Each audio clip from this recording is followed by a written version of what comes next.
बच्चों, इस वीडियो में हम आपको एल्केन्स के केमिकल प्रॉपर्टीज ऑफ एल्केन्स का पार्ट 3 डिस्क्राइब करने जा रहे हैं। इसमें हम बाकी बचे दो प्रॉपर्टीज एक्सप्लेन करेंगे, एक तो पायरोलिसिस और दूसरा कैटालिटिक ऑक्सीडेशन। तो हम शुरुआत करते हैं पायरोलिसिस से। ठीक है। General definition of pyrolysis, decomposition of any alkane on heating. Decomposition of an alkane on heating. Okay, that is called pyrolysis. When alkane molecule decompose होता है, जब alkane molecule decompose होता है तो वहां पे हम देख सकते हैं alkane molecule में दो टाइप के बॉन्ड्स होते हैं. There are two type of covalent bonds. कौन कौन से? एक होता है कार्बन हाइड्रोजन बॉन्ड, और दूसरा होता है कार्बन कार्बन बॉन्ड. तो दोनों टाइप के बॉन्ड पायरोलिसिस में ब्रेक होते हैं, दोनों टाइप के. तो दो टाइप की पायरोलिसिस यहां पे हम पढ़ते हैं. तो two types of bonds are broken in pyrolysis in alkanes, pyrolysis of alkanes. पहला कार्बन हाइड्रोजन बॉन्ड. जब कार्बन हाइड्रोजन बॉन्ड का जब बॉन्ड ब्रेक होता है तो उसे कहा जाता है ऑर्डिनरी पायरोलिसिस. ठीक है पायरोलिसिस ही. ये केवल दो कंपाउंड्स के लिए, दो एल्केन्स के लिए ज्यादा यूजफुल है. वे कौन कौन से हैं? एक है वो मीथेन और दूसरी है ईथेन. इनके लिए टेम्परेचर रेंज में थोड़ा सा फर्क होता है. इसमें स्पेशली हमें याद रखना पड़ेगा कि किस तरह से कौन से प्रोडक्ट बनते हैं. ये याद रखेंगे तो हम आसानी से इक्वेशंस बना सकते हैं. जैसे हम बात कर सकते हैं एट 1100 डिग्री सेल्सियस मीथेन का पायरोलिसिस होता है. और मीथेन काहे में कन्वर्स होता है? कार्बन और हाइड्रोजन में. Methane converse into carbon and hydrogen. इसी तरह से अगर हम बात करें at 600 degree celsius temperature, ethane का पायरोलिसिस होता है 600 डिग्री सेल्सियस या हायर टेम्परेचर पे. इससे कम पे नहीं होता है. तो ethane converse into ethylene and hydrogen. अब जब ये दो बातें अगर हमें याद हो जाए तो हम बड़ी आसानी से इक्वेशंस बना सकते हैं. क्या? Methane is heated at 1100 degree celsius, carbon and hydrogen are formed. This is the equation. Methane is heated at 1100 degrees Celsius. We get carbon and hydrogen. Same to same for ethane. Ethane C2H6 is heated at 600 degrees Celsius temperature. It converts into ethylene and hydrogen. यानी ethylene और hydrogen में convert हो जाती है. तो ethylene क्या होता है? C2H4 and hydrogen. क्लियर? तो इथेन को जब हम 600 डिग्री सेल्सियस टेम्परेचर या हायर टेम्परेचर पर हीट करते हैं तो इथाइलिन और हाइड्रोजन बनती है. मीथेन काहे में कन्वर्ट हो जाती है? 1100 डिग्री सेल्सियस और हायर टेम्परेचर, कार्बन और हाइड्रोजन. ये सिंपल से इक्वेशंस हैं. लेकिन अब हम दूसरी तरफ बात करते हैं कि जब कार्बन कार्बन बॉन्ड ब्रेक होता है इसका, तो इसको कहा जाता है स्पेसिफिक पायरोलिसिस. और स्पेसिफिक पायरोलिसिस का एक स्पेसिफिक नेम भी है. यह है आपका cracking. So process of pyrolysis जिसमें कार्बन कार्बन बॉन्ड ब्रेक होता है. Process of pyrolysis in which a carbon-carbon bond is broken in alkane molecules. That is called cracking. इसके लिए टेम्परेचर है 600 डिग्री सेल्सियस या हाई हो तो कोई दिक्कत नहीं है. दो बातें. तीसरी बात याद रखना है, नॉर्मल एल्केन का पायरोलिसिस होता है, क्रैकिंग होता है. आइसो और नियो का नहीं होता, यानी ब्रांच्ड का नहीं होता है. तो जो नॉर्मल एल्केन का पायरोलिसिस होगा क्या देगा? Give all possible lower alkanes and alkenes with very small amount of hydrogen. जैसे हम बात कर ले पायरोलिसिस और cracking of normal hexane C6 C6H14 hexane. Normal hexane का फॉर्मूला ये है। तो पायरोलिसिस के इक्वेशन को, क्रैकिंग के इक्वेशन को जब मेंटेन करना है तो हमें क्या करना है, हमें लेफ्ट हैंड साइड में जो नॉर्मल एल्केन है उसका फॉर्मूला लिख देना है और फिर ये 4 5 6 एरोस यूज कर लें। कम से कम 4 स्टेप हमें लिखने हैं। क्यों? How many carbon carbon bonds in normal hexane molecule? 1 2 3 4 5। In this reaction ये 5 में से कोई भी बॉन्ड ब्रेक हो सकता है। It may be, it may be, it may be, it may be, it may, लेकिन हाँ, एक बार में सिर्फ एक मॉलिक्यूल में सिर्फ एक बॉन्ड ब्रेक होगा, कार्बन कार्बन, दो नहीं होंगे।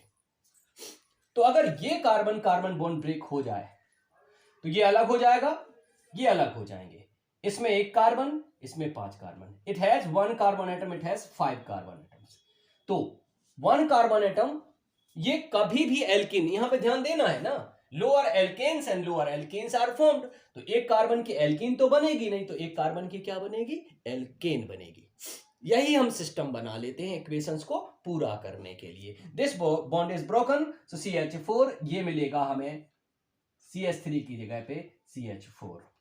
अब जो बाकी बचा हुआ मॉलिक्यूल का हिस्सा है, पार्ट ऑफ द मॉलिक्यूल है, ये काहे में कन्वर्ट हो जाना है? ये कन्वर्ट हो जाना है रिस्पेक्टिव एल्कीन में, रिस्पेक्टिव एल्कीन। तो हाउ मेनी कार्बन एटम्स? 5 पर, तो 5 कार्बन एटम्स, तो पेंटीन बन जाएगी। इसमें भी ध्यान रखना है डबल बॉन्ड कहां बनेगा? जहां से ये बॉन्ड ब्रेक उसके जस्ट बगल में डबल बॉन्ड फॉर्मेशन होगी। तो ये मिलेगा हमें CH2 डबल बॉन्ड CH।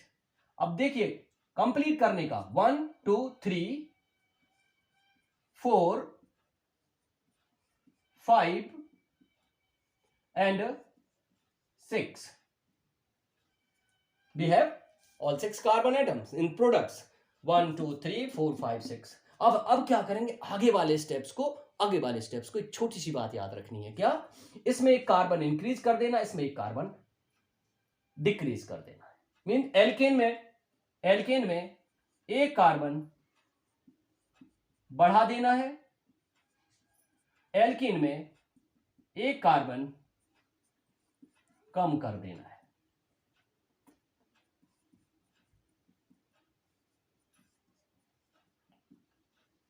इसी तरह थर्ड स्टेप के बाद एक और कार्बन इसमें इंक्रीज कर दे रहे हैं,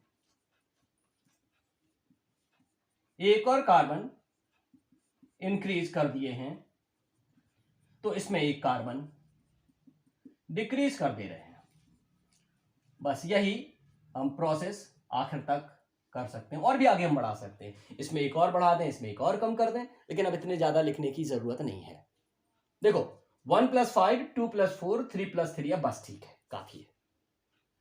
जितने पॉसिबल है भी सब हम बना सकते हैं, और भी बन सकते हैं, लेकिन हम सारे लिखेंगे। हाँ, अब देखो ये टेम्परेचर कितना है? 600 डिग्री सेल्सियस है, और आपको पता है टेम्परेचर 600 हो तो इथेन जो है C2H6 जो है वो भी, उसका भी पायरोलिसिस हो जाता है। देखो आपका सेकंड स्टेप में बनी ना, इथेन बनी है ना, तो इसका भी हो सकता है। ये तो होगी नहीं, एल्कीन का पायरोलिसिस नहीं होता, सिर्फ एल्केन का होता है, और एल्केन में मीथेन का होता है और इथेन का होता है। मीथेन का कब होता है? 1100, लेकिन टेम्परेचर कितना है? 600, तो इसका तो होने से रहा, लेकिन इसका हो जाएगा। तो इसकी जगह पे क्या बनेगा? ये CH2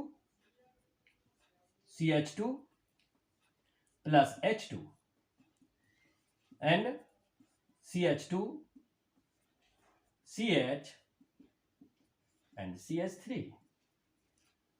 ये जो हमने कहा ना यहाँ पे, very small amount of hydrogen is also formed in this cracking reaction। so यहाँ पे हम बात फिर एक बार कर लेते हैं। जब ये बॉन्ड ब्रेक हुआ तो 1 + 5 1 + 5, जब ये बॉन्ड ब्रेक होगा तो 2 + 4 2 + 4, जब ये वाला बॉन्ड ब्रेक होगा तो 3 + 3 3 + 3। लेकिन इसमें हम देख सकते हैं कि सेकेंड स्टेप में इथेन बनी है तो एथिलीन में भी कन्वर्ट हो सकती है। अब इनके नाम लिख सकते हो आप, methane, ethane, propane, ethylene. This is propylene, butylene and pentylene. अब in IUPAC system pentene 1 butene 1 और प्रोपेन, पेंटीन 1 ब्यूटेन 1 और प्रोपेन, ये आपको इनके नेम्स बन सकते हैं। ये है, क्या है ये? Pyrolysis of alkanes. पायरोलिसिस का मतलब होता है decomposition of alkanes on heating. दो तरीके से होता है, या तो कार्बन हाइड्रोजन बॉन्ड टूटता है ऑर्डिनरी सब मीथेन और इथेन के लिए, या फिर कार्बन कार्बन बॉन्ड ब्रेक हो सकता है तो स्पेसिफिक, उसे कहा जाता है क्रैकिंग। ठीक है, क्रैकिंग में क्या होता है, जो नॉर्मल एल्केन है वो ही पार्टिसिपेट करते हैं और बनते क्या है, लोअर एल्केन्स बनते हैं। लोअर एल्केन्स बनते सारे पॉसिबल लोअर एल्केन्स बन जाते हैं, बहुत थोड़ा सा अमाउंट हाइड्रोजन का बन जाता है। हाइड्रोजन का कहां बनता है कि जो एक एथेन बनती है ना, तो इसका भी 600 पे पायरोलिसिस हो जाता है, तो ये थोड़ी सी हाइड्रोजन देती है और इथाइलिन देती है। तो यहाँ पे आप देख सकते हैं इथाइलिन भी बनी है, प्रोपीन भी बनी है, ब्यूटेन भी बनी है, पेंटेन भी बनी है, मीथेन भी बनी है, इथेन भी बनी है, प्रोपेन भी बनी है, ब्यूटेन भी बन सकती है ना। तो ये है पायरोलिसिस ऑफ एल्केन्स।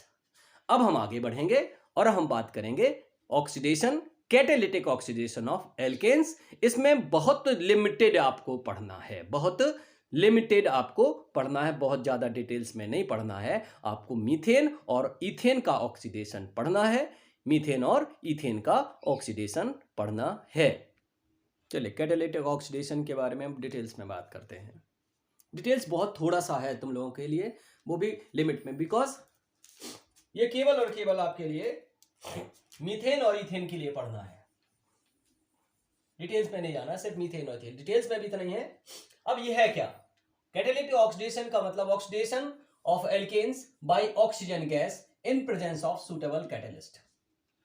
कैटलिस्ट की मौजूदगी में ऑक्सीजन गैस द्वारा आप ऑक्सीडाइज करिए एल्केन को, जो भी बनेगा प्रोडक्ट उसके बारे में आगे बात करते हैं, उसको कहा जाता है कैटालिटिक ऑक्सीडेशन।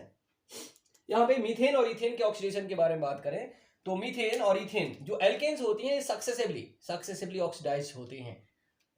मीथेन जो है, सबसे पहले मीथेन का जब सिंपल बहुत कम माइल्ड ऑक्सीडेशन होता है तो बनता है मिथाइल अल्कोहल, थोड़ा और आगे ऑक्सीडेशन होता है तो बनता है फॉर्मेल्डिहाइड, यानी सबसे पहले अल्कोहल बनता है फिर फॉर्मेल्डिहाइड बनता है, और ज्यादा अगर ऑक्सीडेशन हो जाए तो क्या बन जाता है, एसिड बन जाता है, फॉर्मिक एसिड बन जाता है। मतलब ये सीक्वेंस है, अल्कोहल बनेगा, एल्डिहाइड बनेगा और फिर इसके बाद में फॉर्मिक एसिड। अगर हम सूटेबल कंडीशन प्रोवाइड करा ले तो अल्कोहल मिल जाएगा, थोड़ी सी और सूटेबल तो फॉर्मेल्डिहाइड, थोड़ी और बेहतर तो फॉर्मिक एसिड मिल जाएगा। ये सब कहाँ पे, टेम्परेचर पे, प्रेशर पे और कैटलिस्ट पे डिपेंड करनी है इस वाली चीजें हैं। थोड़ा सा ये कॉन्सेप्ट ऑफ कैटलिस्ट से थोड़ा सा हटके है, ठीक। अब इसी तरह से अगर हम इथेन के बारे में हम बात कर लें, इथेन के बारे में, तो इथेन का ऑक्सीडेशन होगा तो इथाइल अल्कोहल, जैसे मीथेन से मिथाइल अल्कोहल तो इथेन से इथाइल अल्कोहल, मीथेन से फॉर्मेल्डिहाइड तो इथेन से एसिटाल्डिहाइड, अगर मीथेन से फॉर्मिक एसिड तो इथेन से एसिटिक एसिड बनेगा। ये भी और हम याद कर लेते हैं कि कौन से कैटलिस्ट यूज करते हैं किन प्रोडक्ट्स को प्रिपेयर करने के लिए। अगर आप कॉपर ट्यूब से मिथाइल अल्कोहल को पास करें at 100 degree celsius and 473 kelvin, sorry 100 ATM pressure 473 kelvin. अब यहाँ पे 100 एटीएम प्रेशर के बारे में बात कर रहा है ट्यूब, कॉपर ट्यूब में, और ये तो लिक्विड्स हैं, लेकिन 100 degree Celsius, more than 100 degree celsius temperature, ये सब के सब वेपर्स में कन्वर्ट हो जाते हैं। काहे में कन्वर्ट हो जाती है, वेपर्स में कन्वर्ट हो जाते हैं। ये टेम्परेचर 473 का मतलब समझते हैं 200 degree Celsius, 543 more than 200 degree Celsius, है ना। इन टेम्परेचर्स में चाहे मिथाइल अल्कोहल हो चाहे इथाइल अल्कोहल हो, ये काहे में कन्वर्ट हो जाने, काहे में कन्वर्ट हो जाने, वेपर्स में कन्वर्ट हो जाने। वेपर्स में यानी गैसेस स्टेट, गैसेस स्टेट तो क्या कहेंगे, प्रेशर होगा, हाई प्रेशर हम रखेंगे और हाई टेम्परेचर रखेंगे। अब अगर कॉपर ट्यूब यूज करते हैं तो रिस्पेक्टिव अल्कोहल, मीथेन से मिथाइल अल्कोहल, इथेन से इथाइल अल्कोहल। अगर हम मोलिब्डेनम ऑक्साइड का अगर यूज करते हैं इन कंडीशंस में टेम्परेचर प्रेशर की, तो क्या बनेगा, एल्डिहाइड बनेगा, मींस मीथेन से फॉर्मेल्डिहाइड और इथेन से एसिटाल्डिहाइड। और अगर हम सिल्वर ऑक्साइड का यूज कर लें हाई टेम्परेचर पे, तो हमें क्या मिलेगा, एसिड मिल जाएगा, मीथेन से फॉर्मिक एसिड मिल जाएगा, इथेन से एसिडिक एसिड मिल जाएगा। मतलब हमें यहाँ पर क्या करना है, ये जो हमें कैटलिस्ट है ना, ये कैटलिस्ट हमें याद कर लेने हैं, कैटलिस्ट याद कर लेने हैं, टेम्परेचर और प्रेशर भी याद कर लेने हैं, और फिर हमें कौन सी कंपाउंड मिलेंगे वे हमें याद कर लेने हैं। ठीक है, इतना याद कर लो, फिर इक्वेशन बनाना हमारे लिए बहुत आसान हो जाएगा। मीथेन के इक्वेशन बनाकर हम बता रहे हैं, इथेन के इक्वेशन तुम बनाना, ठीक है। मीथेन के इक्वेशन हम बनाएंगे, इथेन के इक्वेशन बनाइएगा आप। चलिए हम केमिकल इक्वेशंस मेंटेन करते हैं किसके लिए, मीथेन के कैटालिटिक ऑक्सीडेशन के लिए। 3 रिएक्शन है, 3 प्रोडक्ट्स हैं। If copper tube is used eight these conditions of temperature and pressure, methane converts into methyl alcohol. How many hydrogen atoms? 4 hydrogen atoms. So 3 + 1 4 hydrogen, no water is formed, no water is formed. Hydrogen सारे के सारे safe है इसमें, water is not form. But यहाँ पे 2 oxygen है तो यहाँ पे 2 ऑक्सीजन है, 2 ऑक्सीजन है, यहाँ पे आप ये काम कर लीजिए, हाफ O2 कर दीजिए, कोई प्रॉब्लम नहीं, लिख सकते हो, कोई प्रॉब्लम नहीं है, आप हाफ O2 लिख सकते हो। This is product methyl alcohol. अब अगर यहाँ पे इथेन लिख दो, यहाँ पे इथाइल एल्कोहल लिख दो, रिएक्शन पूरी हो गई। इसके बारे में बात करते हैं। Methane react with oxygen in presence of molybdenum oxide, this is catalyst and conditions are these. Sorry, ये हम एक मिस्टेक कर गए, हम यहाँ पे सुधार दें, ये प्रेशर है बच्चा, अब ठीक, नॉट टेम्परेचर ही है, sorry. Formaldehyde, how many carbon, 1 carbon, how many hydrogen, 4, 2 बच गए, मतलब 2 बच गए। इसका मतलब है हमें यहाँ पे वाटर, जब हाइड्रोजन मिसिंग हो रही हो ऑक्सीडेशन में तो वाटर फॉर्म होगा, वाटर फॉर्म होगा। देखिए 2 + 2, okay, no problem, 1 oxygen, 2 oxygen, 2 oxygen, 2 oxygen, कोई दिक्कत नहीं है, बैलेंसिंग करने की जरूरत नहीं है। This is formaldehyde. बेटा एक बार हम फिर बता दें, यहाँ पे हम बाय मिस्टेक लिख गए थे 80, टेम्परेचर लिखना चाहिए था यहाँ पे डिग्री सेल्सियस, तो ये आप ध्यान रखना, यहाँ पे डिग्री सेल्सियस नहीं है, एटमॉस्फेयर प्रेशर है। अब हम बात करते हैं मीथेन। अगर सिल्वर ऑक्साइड की प्रेजेंस में हीट किया जाए ऑक्सीजन के साथ मीथेन को हाई टेम्परेचर पे, तो क्या होगा, फॉर्मिक एसिड बनेगा। हाउ मेनी हाइड्रोजन्स, 2, 4, यहाँ पे 2, यहाँ पे हाइड्रोजन अगर गायब हो गई बेटा किसी ऑक्सीडेशन रिएक्शन में तो वाटर फॉर्म तो होना ही होना है। ये क्या बना, फॉर्मिक एसिड है, ये फॉर्मिक एसिड है, ये हो गया ना फॉर्मिक एसिड। अब देखो हाइड्रोजन को काउंट कर लेते हैं, कितना है, 4 हो गया, कार्बन 1, ऑक्सीजन कितना है, 2 + 3, और यहाँ पे कितना है 2, तो ये काम करते हैं, you can write 3/2, no problem at all. या फिर 2 से मल्टीप्लाई कर दो पूरे इक्वेशन को, 2 1 2, ये तो सेम, कोई दिक्कत नहीं है इसमें, 2 से मल्टीप्लाई कर दो, 2 methyl methane molecule, 3 oxygen molecule, 2 ये और 2 ये हो जाएंगे, तो हो जाएगी बैलेंस। ये है कैटालिटिक ऑक्सीडेशन। अब बेटा बड़ी सीधी सी बात ध्यान रखनी, बिल्कुल फ्रेम यही है, यहाँ इथेन, यहाँ पे इथाइल एल्कोहल, यहाँ भी इथेन, यहाँ पे एसिटाल्डिहाइड, यहाँ पे इथेन और यहाँ पे एसिटिक एसिड लिख दीजिएगा, तो कैटालिटिक ऑक्सीडेशन ऑफ इथेन बन गया, कैटालिटिक ऑक्सीडेशन ऑफ इथेन बन गया। ये आप कर सकते हो आसानी से। तो हमने 3 वीडियोस में आपको chemical properties of alkenes describe किए, video number part 1, part 2 and part 3। ये पार्ट 3 है, यहां तक आप लोगों के लेवल के जो रिएक्शंस हैं वे खत्म हो गए, ठीक है।